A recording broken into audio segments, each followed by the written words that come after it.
Podem sentar, meus queridos irmãos.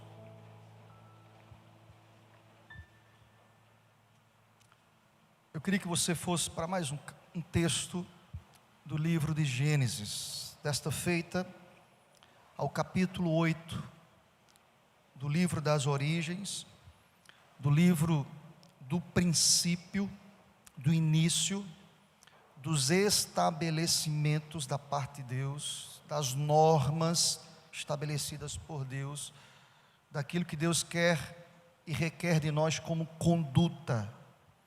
Nós encontramos num princípio, nós encontramos na origem de todas as coisas. Gênesis capítulo 8.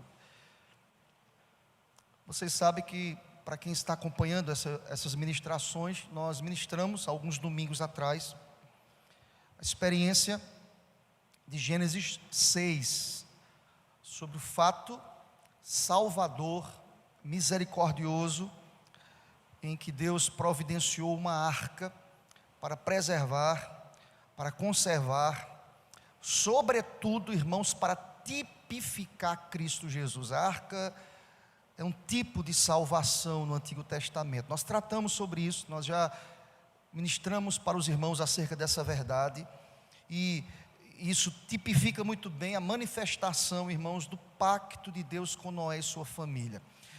Nós iremos chegar agora no capítulo 8. Todos os acontecimentos entre aquela ação introdutória de Deus, de procurar, de ordenar que Noé construísse a arca, dentro das dificuldades encontradas ali no contexto de Noé, nós entendemos a ação livre e soberana de Deus.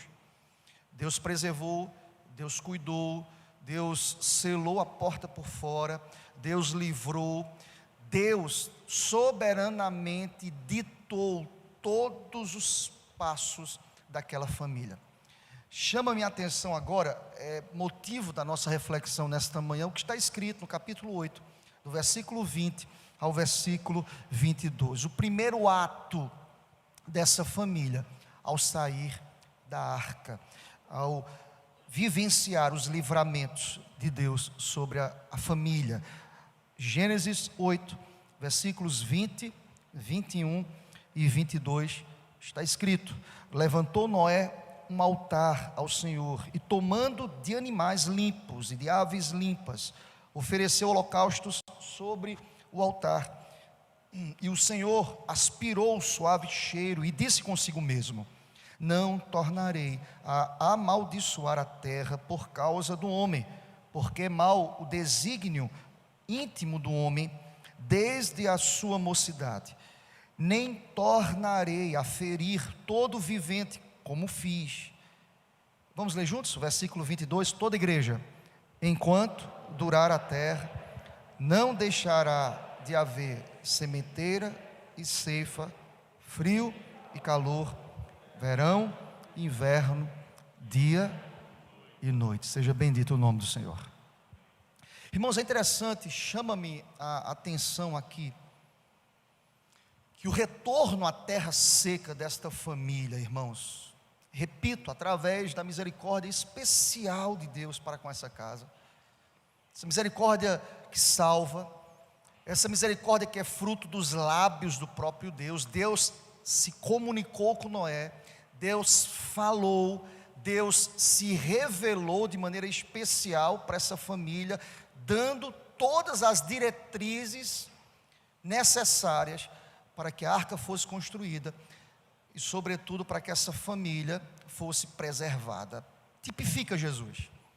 Foi Jesus que encarnou, foi Jesus que falou, o Logos, a palavra, foi Jesus que pronunciou todos os processos de salvação a todas as famílias que estavam ali linkadas, fundamentadas, aliançadas com Cristo através do pacto estabelecido com Abraão. Em ti, Abraão, serão benditas todas as famílias da terra. O pacto foi de Deus, a ação foi de Deus, a preservação de Noé de Deus, a manifestação da encarnação de Cristo, Deus que se fez homem, de Deus, as palavras proferidas do próprio Deus, todos os trâmites, todos os caminhos, todos os processos foram estabelecidos e sempre serão estabelecidos por Deus, aleluia.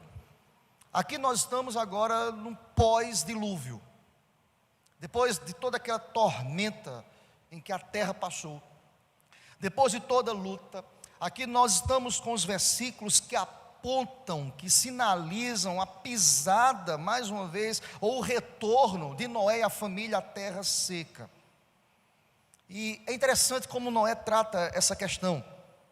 Noé trata a misericórdia de Deus na perspectiva da gratidão. Ele traz uma oferta de ação de graças, uma oferta de fé, em gratidão. Noé ergue um altar ao Senhor, um altar de adoração ao Senhor. E o exemplo de Noé como sacerdote, e se você prestar atenção, querido, o líder da casa é Noé, o sacerdote aqui é Noé, quem levanta o altar, Noé, quem convoca a família, o líder, aquele que Deus colocou como o cabeça.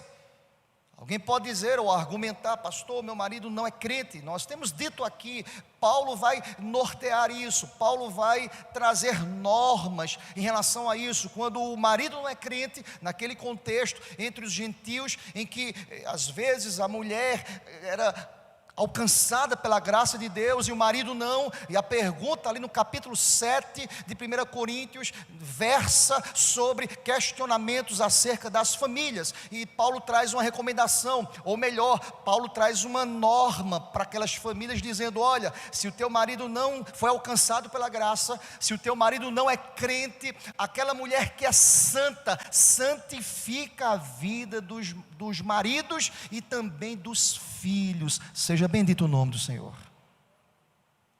Assim como Noé era aquele que convoca, que levanta e ergue o altar. Entenda isso, querida irmã, ou querido irmão. Deus tem te colocado em sua família para que você possa ser instrumento da bênção e da graça de Deus, em nome do Senhor. Noé é exemplo para mim aqui nessa manhã, para vocês. Eu posso extrair daqui 3 verdades, desses 3 versículos, que me ensinam, que normatiza também o meu comportamento. Irmãos, lembrem-se, toda ação da arca aponta para aquilo que Deus fez conosco. Ou seja, Noé foi salvo de uma condenação. Nós também fomos salvos de uma condenação. Noé foi poupado pela arca. Ou seja, eu fiquei pensando sobre isso, depois daquela ministração aqui domingo, há 15 dias atrás, eu acho, que toda a força das ondas ali, daquele dilúvio, se abatiam sobre a arca. Jesus, que é tipificado por esta arca, leva no madeiro toda a justiça, toda a maldição, todas as pancadas, todo o martírio que foi sobre aquela arca que protegeu. Cristo também assim foi, martirizado, humilhado, cuspido, blasfemado. Ele fez isso tomando o nosso lugar. Glória a Deus por isso. Ele fez isso por amor. Porque Noé é exemplo para a minha casa e para a sua casa. Porque Noé aqui tipifica uma família que tem gratidão, que reconhece a bondade do Senhor Deus. O primeiro ato de Noé, qual foi? O primeiro ato de Noé foi construir, levantar um altar. 3 coisas nós aprendemos com essa postura de Noé. Primeira delas, por que Noé construiu um altar, irmãos? Porque precisamos conduzir nossas famílias à adoração ao Senhor, em nome de Jesus. Glórias sejam dadas a Deus. Toda adoração, todo reconhecimento, todo louvor devem ser creditados, prestados, dirigidos, oferecidos a Deus, diariamente, irmãos. Olha comigo a parte A do versículo 20. Levantou Noé um altar ao Senhor. Chama a minha atenção, irmãos, que o primeiro ato de Noé aqui é levantar esse altar.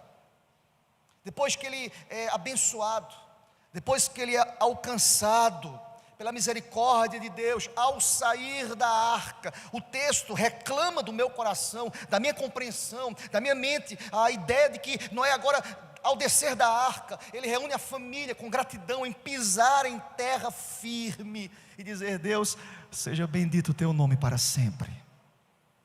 Mas presta atenção, querido, Noé não faz isso sozinho. Noé levanta o altar e convoca a família.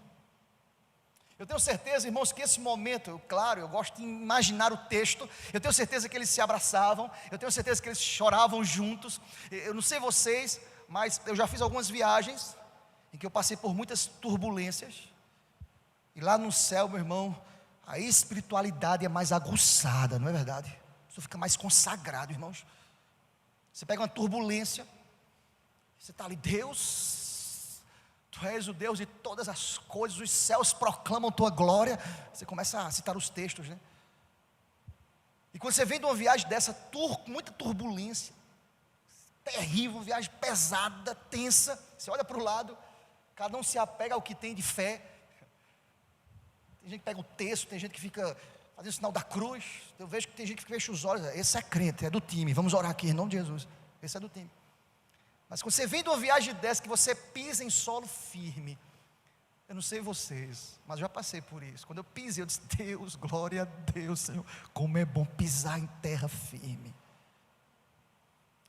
Noé não permite que suas emoções, elas furtem do seu coração, como sacerdote do seu lar, a adoração àquele que merece ser reconhecido. Seja bendito o nome do Senhor.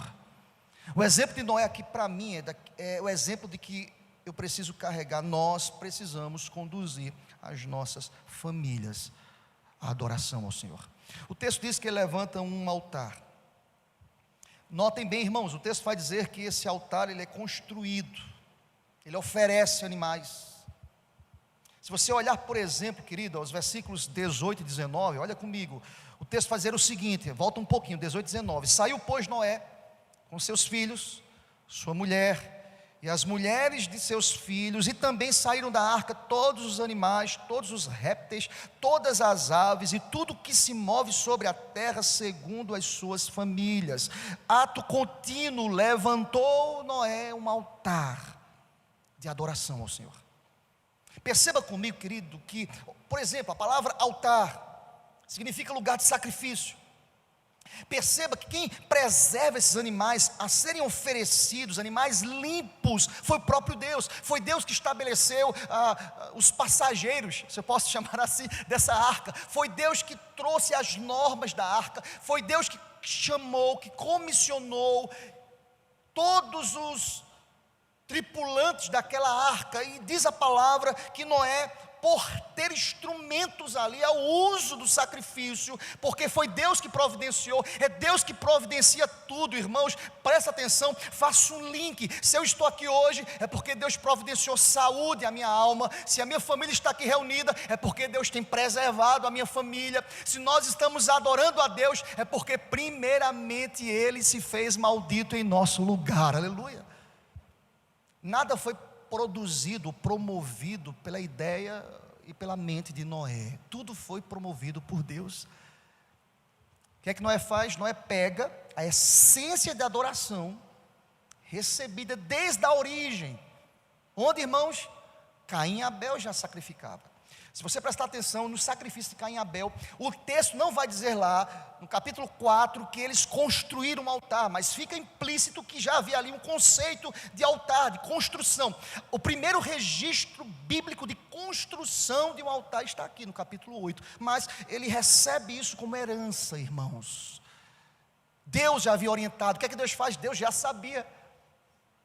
Deus providencia os animais. Deus coloca todos os tripulantes daquela arca.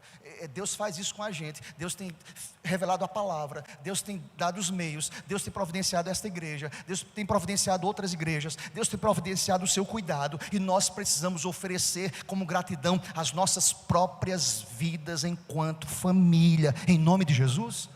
Noé me ensina, irmãos, porque a palavra altar significa lugar de sacrifício. Eu estava lendo o comentário do Calvino, João Calvino, Ele dizia uma coisa interessante, irmãos. Olha a percepção dele. Como Noé, ele havia dado muitas provas de sua obediência. Agora ele apresenta um exemplo de gratidão. Irmãos, eu disse aqui há 15 dias atrás que Noé, ele é exemplo de obediência. Ele era xingado.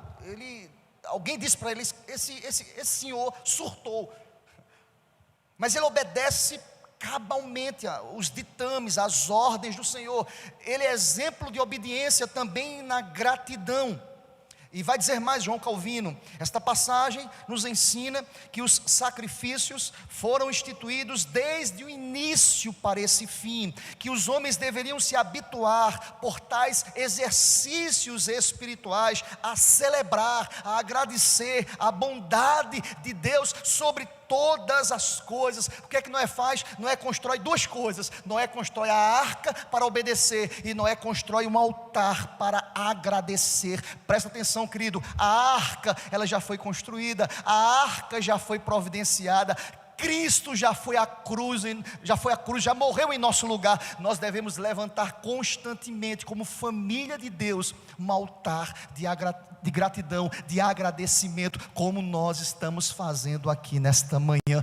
Deus, seja bendito o teu nome por todas as coisas. Eu preciso agradecer. Depois que ele foi abençoado pela construção da arca, por tão grande livramento, ele não deixou de agradecer ao Senhor. Tem tantas pessoas, irmãos, creio eu que elas não estão aqui, quem sabe nessa manhã, creio eu, que são abençoadas por Deus, que Deus alarga as tendas, que Deus abre portas, mas o primeiro ato dessas pessoas não é a gratidão a Deus, não é o envolvimento com o reino, não é exemplo para mim. Eu não posso permitir que as minhas emoções venham furtar a gratidão a Deus. Eu quero que você faça um link, querido, para o Israel espiritual, irmãos. Mais do que um lugar, presta atenção a isso, mais do que um lugar pontual, o altar significa uma atitude de adoração a Deus. Lembram o texto que nós lemos aqui na liturgia, como leitura alternada? Há um propósito dessa leitura de João capítulo 4. Quando aquela mulher pergunta de maneira sábia, conhecedora da história, conhecedora dos ritos religiosos da época, dizendo: olha, os nossos pais adoravam nesse monte, samaritanos. Os judeus afirmam que é em Jerusalém. Não é o lugar em si, não tem poderes nessas paredes. Tem gente que chega aqui com aquela superstição, esse lugar, não há nenhum poder.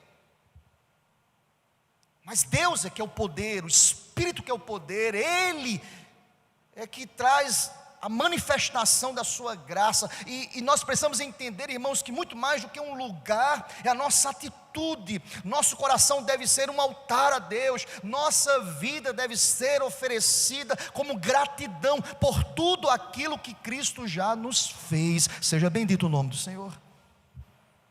Olha aqui para mim, querido, a primeira coisa que Deus quer nos ensinar nesta manhã: convoque sua família para levantar um altar a Deus, para a glória de Deus, em nome de Jesus.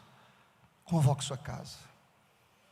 Irmãos, os afazeres, o dia a dia, o corre-corre, a agenda abarrotada, os trabalhos, as cobranças pessoais e coletivas, elas vão colocando uma poeira sobre o nosso tempo, vão engessando as nossas ações de gratidão a Deus. Pessoas que começam a caminhada tão firmes, pessoas fortes, operosas, e o tempo vai deixando essa pessoa trôpega, cansada, não mais motivada. Eu estou aqui hoje de manhã, como boca de Deus para a tua casa, para lhe dizer, em nome de Jesus, convoca a tua família para continuar adorando a Deus, agradecendo a Deus. Nós iremos celebrar a ceia daqui a pouco. Há pessoas que já estão agora recebendo a ceia como um ato religioso. Não permita que a alegria do primeiro amor, eu entendo, irmãos, que Noé é alguém que andava com Deus, e esse ato de pisar em terra firme foi um ato de primeiro amor, de alegria, que voltou com toda força a sua alma. Nós fomos poupados, irmãos, eu estou falando de uma raça que foi dizimada, destruída. Os seus patrícios morreram. As pessoas em que ele conversava diariamente, não tinha mais ninguém, irmãos, somente aqueles que foram poupados na arca. O seu coração estava em efusão, em explosão, em gratidão. E ele não faz isso sozinho, ele reúne a sua família. Presta atenção, querido, creio eu, à luz das escrituras, que salvação é fato, ela é individual. Mas como líder da minha casa, como líder da sua casa, nós precisamos comissionar as nossas famílias para agradecermos a Deus por todas as coisas, em nome de Jesus. Noé me ensina que eu preciso conduzir a minha família à adoração a Deus. Segunda coisa, irmãos, que o texto vai me ensinar, parte B do versículo 20. Porque ele constrói um altar, irmãos? Porque nós precisamos obedecer às ordens e aos mandamentos do Senhor. Olha para o versículo, a parte B, traz a ideia, há uma lógica sequencial daquilo que eu falei, tomando o que, irmãos? Animais limpos e de aves limpas, ofereceu holocaustos sobre o altar. Irmãos, prestem atenção, Noé fez isso de maneira aleatória, não, irmãos, ele foi conduzido a isso. Nós não temos todos os detalhes do texto, e aqui o texto me permite entender dessa forma. Noé não inventou adoração, Noé não inventa sacrifício, Noé não olha assim, olha, vou pegar aqui alguns animais, não, o texto é preciso, é pontual. Ele pega animais limpos. Quem reservou esses animais? O próprio Deus que separa, que entende, que reserva, que orienta, que mostra para ele. Não era alguém que tinha fé. Ele toma os animais limpos, ele toma aquilo que já está pronto. Irmãos, olha o que eu quero que você entenda aqui. A minha adoração não é fruto da minha imaginação, daquilo que eu entendo, daquilo que eu promovo, não. Aquilo que nós devemos usar como adoração já foi revelado através da palavra, irmãos. Não desce lá em terra seca, eu vou pegar aqui umas plantas, eu vou agora adorar de forma panteísta, aquelas árvores agora, apesar que não tinha mais nada, né, gente, acabou tudo. Começou a aparecer uma figueirazinha lá, vocês sabem disso, né, irmãos? Olha a fumaça, viu? Já tinha figueira, ele recebeu. Eu vou adorar como panteísta as árvores, as plantas, essa figueira agora, vou botar aqui como um símbolo da adoração. Não, irmãos, culto a Deus não é promoção do homem, culto foi estabelecido por Deus. O princípio regulador do culto já foi revelado por Deus. Não é apenas obedece às ordens de Deus, não é apenas coloca em ordem a sua casa nesse princípio de oferecer um altar de adoração ao Senhor. Chama-me a atenção, irmãos, que os instrumentos foram estabelecidos pelo próprio Deus. E aí eu chamo a sua atenção mais uma vez, a que você olhe desde a origem, lá no versículo 15 do capítulo 8, quando Deus disse a Noé, olha comigo, versículo 15, para que você possa entender que tudo é Deus que estabelece. Verso 15 diz, então disse Deus a Noé, verso 16, sai da arca e contigo tua mulher e teus filhos, e as mulheres de teus filhos, os animais que estão contigo, de toda a carne, tanto aves como gado e todo réptil que rasteja sobre a terra, faze sair a todos, para que povoem a terra e sejam fecundos e nela se multipliquem. Quem estabelece tudo, Deus, irmãos? Deus. Quem dá ordens? Deus. Quem providencia todas as coisas? O próprio Deus. Irmãos, presta atenção à lógica assim absurda ao ler esse texto, ao estudar esse texto, que a oferenda de animal é totalmente queimada no altar e oferecida a Deus. É uma forma de invocar o Senhor, de efetuar uma expiação pelo adorador. Levítico vai normatizar isso, capítulo 1. Jó fala sobre isso, quando ele reunia e levantava um altar de sacrifício pelos pecados dos filhos, ele consagrava a família, ele clamava a Deus pela sua família. Irmãos, diz a palavra que o incenso, a fumaça do incenso, ela não pode subir do altar para o trono sem que antes o fogo seja aceso. Noé acende o fogo, Noé reúne a família, Noé trabalha nesse processo. Irmãos, adorar é um processo estabelecido pelo próprio Deus. Tem pai que não quer reunir os filhos, porque dá trabalho. Tem mãe que diz assim, não, irmão, vamos adorar não, está todo mundo cansado, vamos dormir, é mais fácil, é mais cômodo, é cada um por si. Olha o que Deus está dizendo para mim e para você hoje à noite: tenha trabalho, porque o mundo tem invadido as nossas casas. Reúnam as famílias para adorar a Deus em nome de Jesus. Não é ter trabalho, irmãos. É mais fácil assim, a vida espiritual é de cada um, se virem. Não, irmãos. Deixa eu trazer uma pergunta para a sua reflexão. Onde estão os teus familiares hoje? A você que está acompanhando pela internet, onde estão os teus familiares? Você tem pago um preço? Você tem tido trabalho? Você tem obedecido? Ensina a criança, educa a criança no caminho do Senhor. Não é exemplo desse trabalho? Não é exemplo daquele que promove o fogo? Ou a lenha, Deus é que traz a bênção. Irmãos, o que faz a fumaça do incenso subir é o fogo. Vocês sabem, teologicamente, há uma compreensão clara do texto do Velho Testamento que fogo simboliza o Espírito Santo de Deus. Quem queima a impureza, as escórias da nossa alma, é o próprio Espírito Santo. Pensa comigo, vamos fazer aqui um silogismo. Não há fervor espiritual sem um fogo do Espírito que inflame os nossos corações. Não é uma mera repetição de palavras frias e vazias. Ela deve partir de lábios de crentes em chamas. O fervor espiritual brota de um coração aquecido, e dos lábios aquecidos pela brasa viva do altar. O fogo do altar não pode ser apagado, irmãos.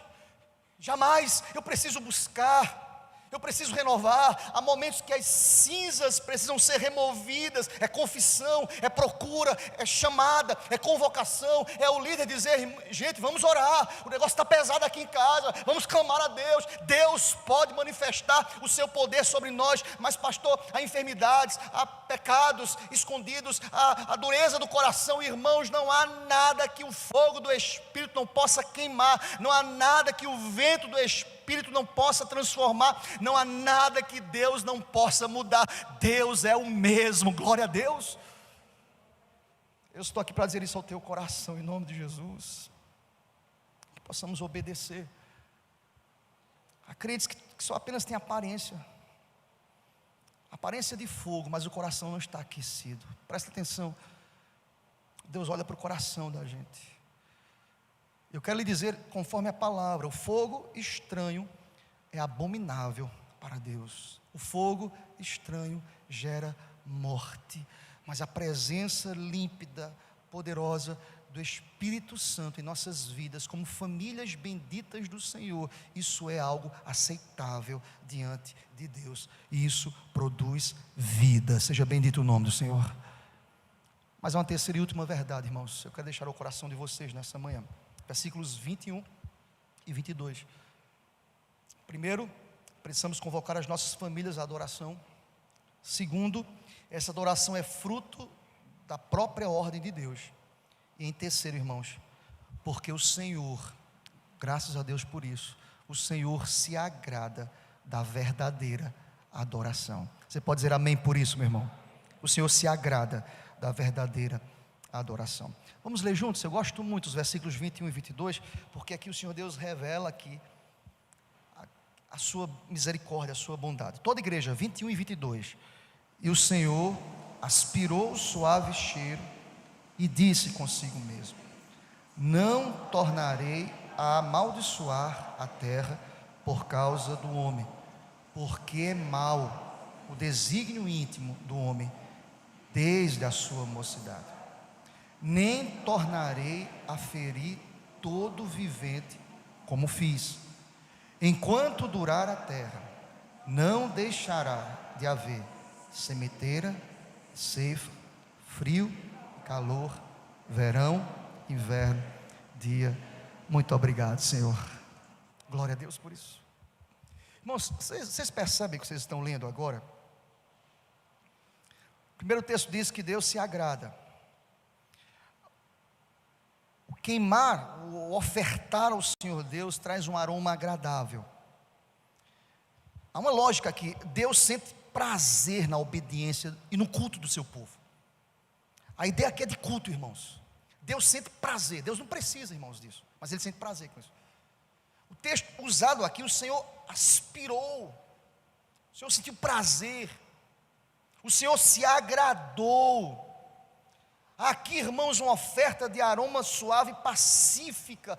Como o que, pastor? Como contraponto daquilo que foi indignação divina contra o pecado. Lembrem-se, irmãos, o que levou o Senhor Deus a ferir a terra foi aquilo que Ele mesmo, Ele usa aqui o que a teologia chama de antropopatia. O que é antropopatia, pastor? Antropopatia é a atribuição de sentimentos humanos a Deus, para que os homens entendam os sentimentos de Deus. E o que está escrito lá em Gênesis 6, versículo 6? Se arrependeu o Senhor de ter feito o homem e de ter feito a terra. Isso pesou o coração de Deus. Irmãos, aqui uma antropopatia claramente, ou seja, um sentimento humano, para que os homens entendam o sentimento de Deus, para que haja compreensão da revelação. Olha, queridos, depois que Ele revela isso, depois que Ele traz a sentença de juízo sobre os homens e sobre a terra, o texto diz: o Senhor se agradou da oferta de Noé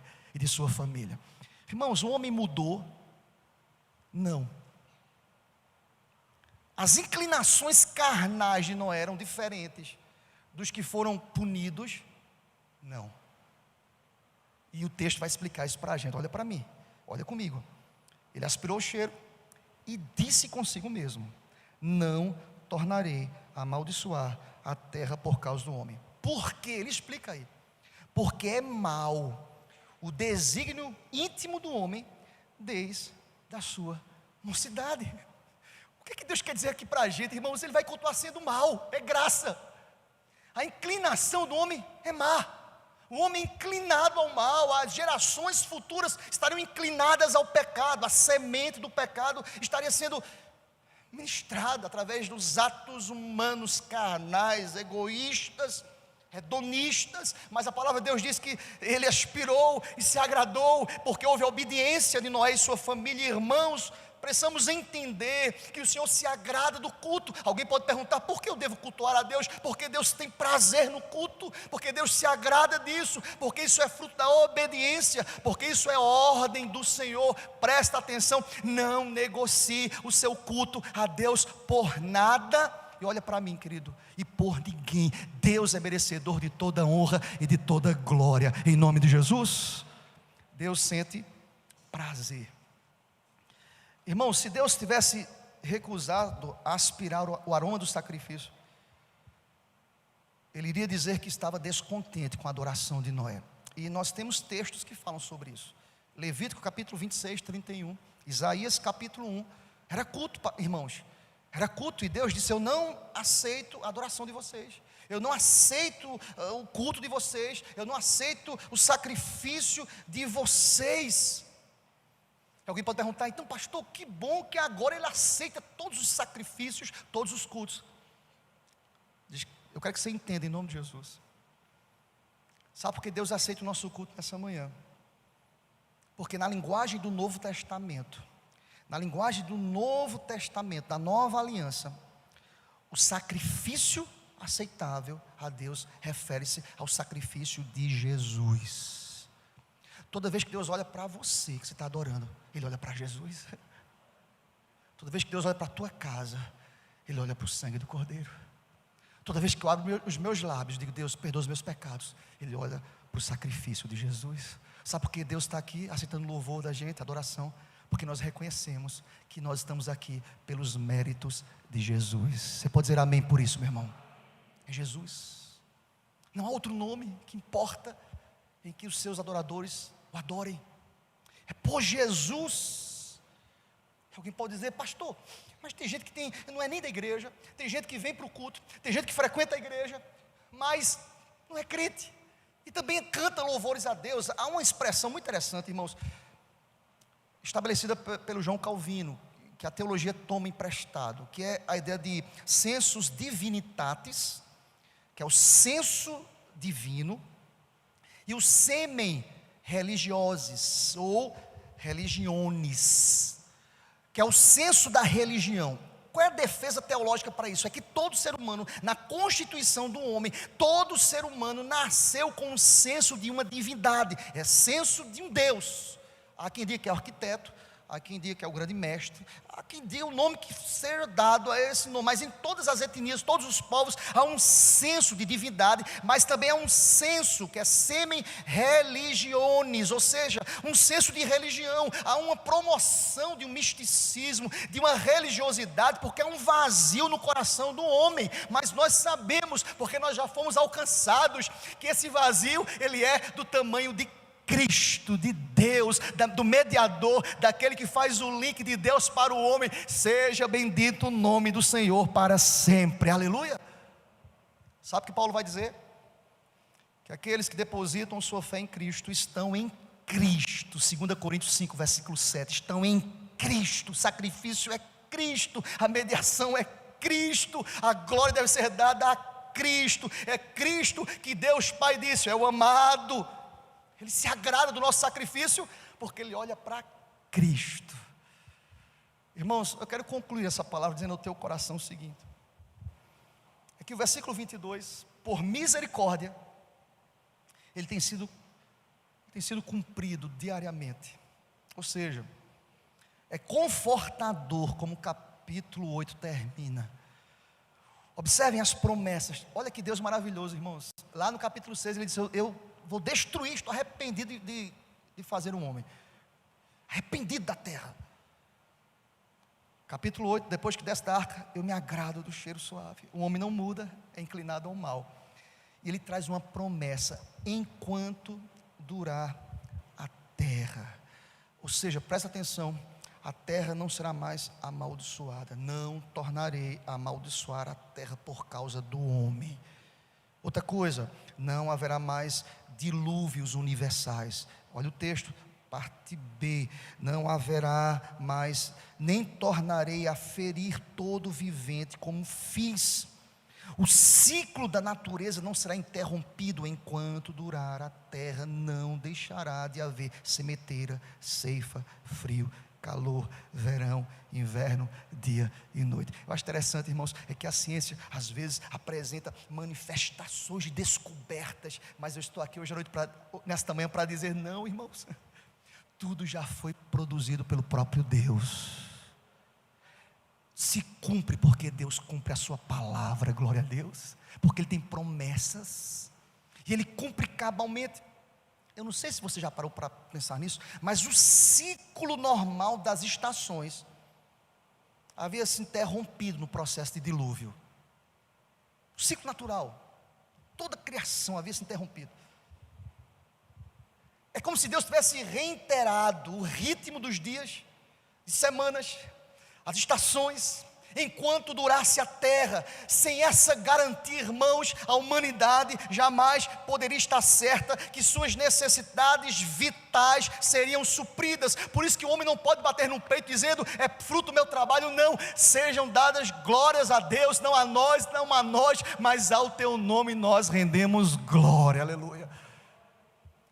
E eu quero deixar essa palavra ao teu coração, assim como Deus trouxe ao meu coração a certeza, é que eu não posso desistir ou parar de reunir a minha casa e dizer todos os dias: obrigado, Deus, porque o Senhor enviou Cristo para me livrar, para tomar o meu lugar.